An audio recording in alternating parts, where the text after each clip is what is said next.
Bonjour, bienvenue dans cette nouvelle vidéo et je m'inspire du livre de Joel Osteen, Your Best Life Now, vivre donc le meilleur maintenant. Et il donne différents points et un des points qu'il donne, c'est élargir votre vision. La bonne nouvelle, c'est que dans Éphésiens 2, verset 7, le Seigneur nous promet l'abondance de sa gloire en tant qu'enfants de Dieu. Et nous voulons vivre selon l'abondance de sa gloire. Alors certains pourront peut-être dire que cela peut paraître arrogant, mais la bonne nouvelle, lorsque je regardais par exemple l'histoire d'Élie et d'Élisée, eh bien, Élisée demande à son mentor le meilleur, la double onction. Il ne se contente pas d'une vie ordinaire, il veut une vie extraordinaire.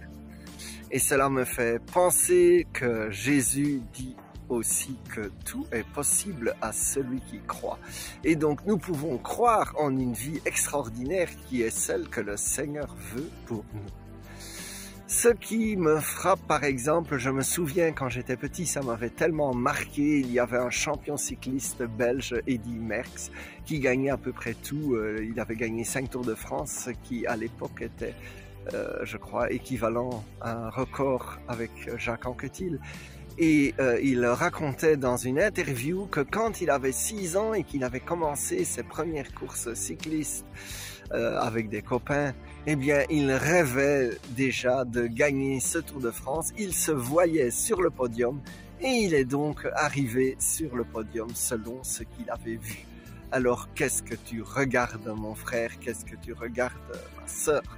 Est-ce que tu regardes les choses déprimantes du passé? Et c'est pour ça que Jésus dit notamment que nous ne mettons pas du vin nouveau dans des vieilles outres. Ou est-ce que tu regardes les merveilleux projets que Dieu a pour toi? Et dans ces merveilleux projets, d'ailleurs, dans la parole de Dieu, Isaïe dit: voici que je fais toutes choses nouvelles, ne le voyez-vous pas venir? Oui, le Seigneur veut des choses nouvelles, des nouvelles aventures, des choses passionnantes pour chacun.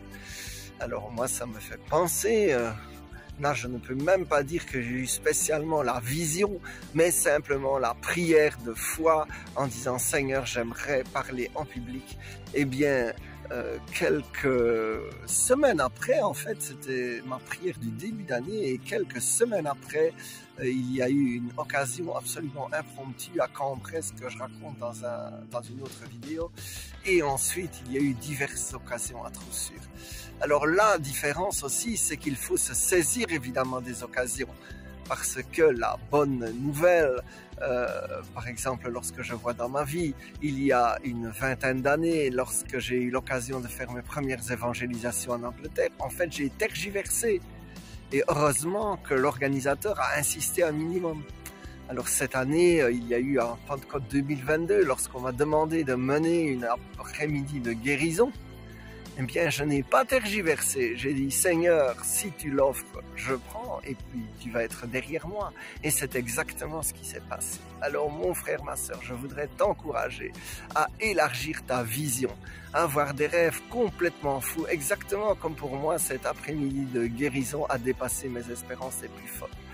Alors, je t'encourage à laisser tomber les ruminations du passé, qui mène juste à laisser des possibilités d'attaque pour l'ennemi. Et nous voulons nous aligner avec l'œuvre de l'Esprit Saint. Alors je prie que l'Esprit Saint vienne sur toi, qu'il vienne te donner des songes, des rêves.